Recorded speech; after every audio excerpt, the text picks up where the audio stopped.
اعوذ باللہ السمیع العلیم من الشیطان اللعین الرجیم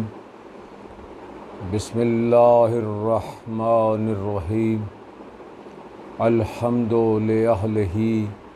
والصلاة علی اہلہا۔ سامعین و ناظرین، آج میں اپنے یوٹیوب چینل علامہ دلدار حیدر جعفری آفیشل سے مخاطب ہوں، اور مجھے انتہائی دکھ کے ساتھ کہنا پڑ رہا ہے کہ میں یہ ویڈیو ایک ایسے موضوع پر بنا رہا ہوں جو انتہائی تکلیف دہ اور دکھ کا باعث بنا ہے۔ ہماری ملت میں علماء و ذاکرین کے نام سے جو لوگ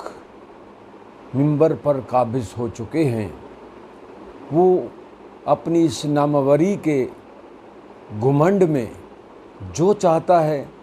جب چاہتا ہے، جہاں چاہتے ہیں، جو دل میں آئے وہ پڑھ دیتے ہیں، وہ بول دیتے ہیں۔ بعض اوقات کسی نہ کسی معصوم کے فرمان کا سہارا لے کر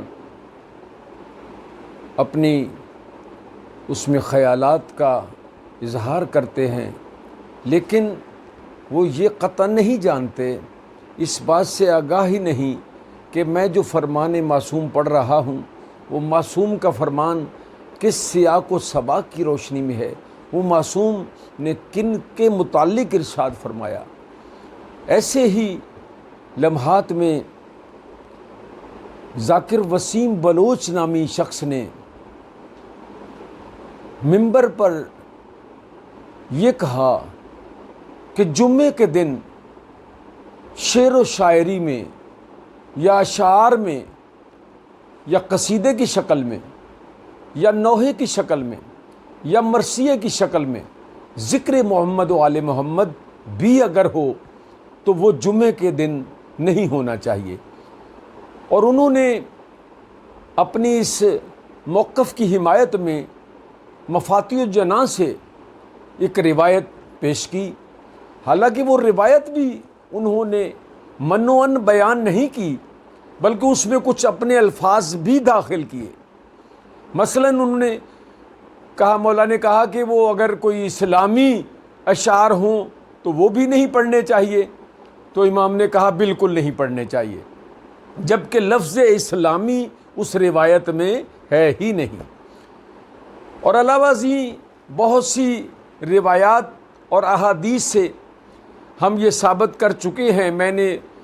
اپنے یوٹیوب چینل پر، فیس بک پر اور واٹس ایپ پر بہت سارے دلائل دیے اور بہت سی روایات پیش کی کہ جس میں معصوم نے اجازت دی ہے کہ ہماری شان میں فضائل محمد و آل محمد جو بھی اشعار کی شکل میں ہوں، قصیدے کی شکل میں ہوں، نوحے کی شکل میں ہوں، مرثیے کی شکل میں ہوں، وہ کسی دن بھی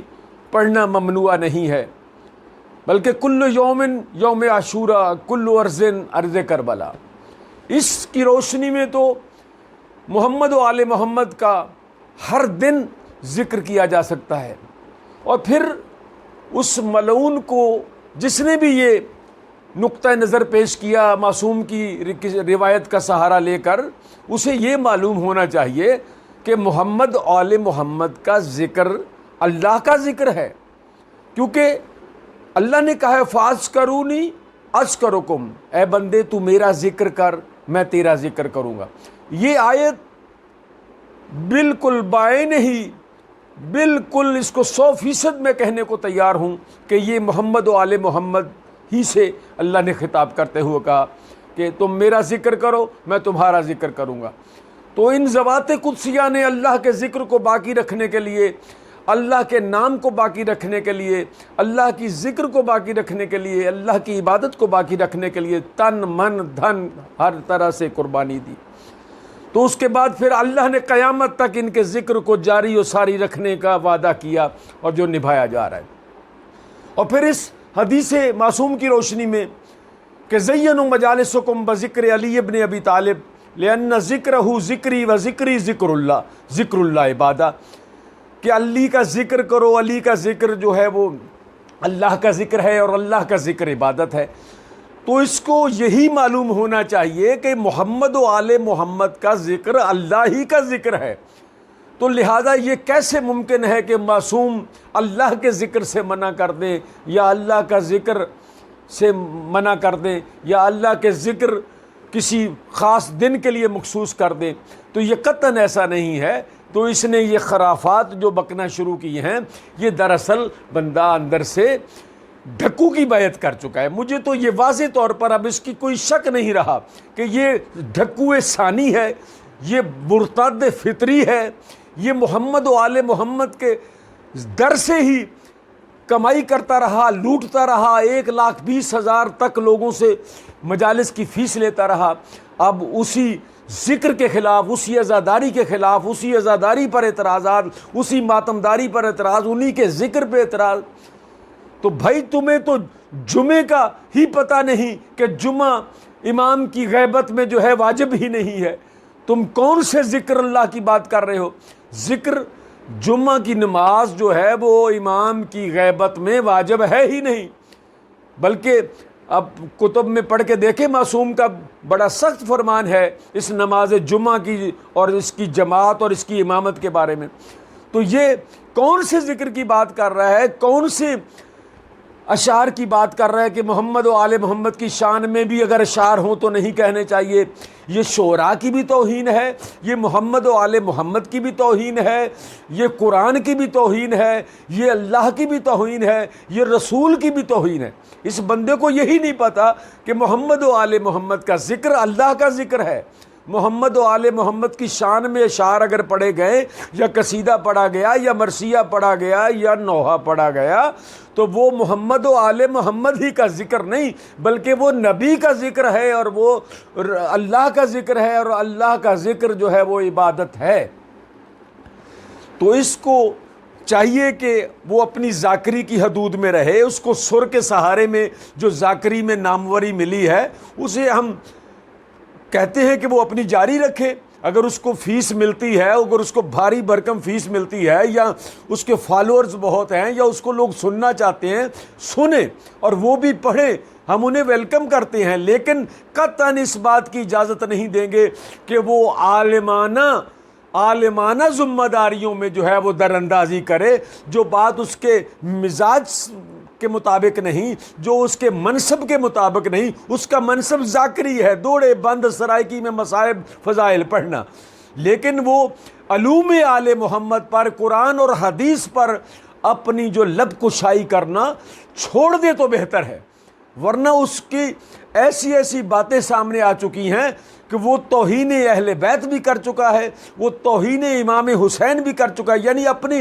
بد شکلی کو امام حسین کی شباہت سے شبیہ دینا، اور پھر کہنا کہ اولاد علی و بطول بھی ہو، اگر وہ صاحب تقوی نہیں ہے تو جنت میں نہیں جا سکتا۔ بھئی تو کون سا ٹھیکیدار ہے؟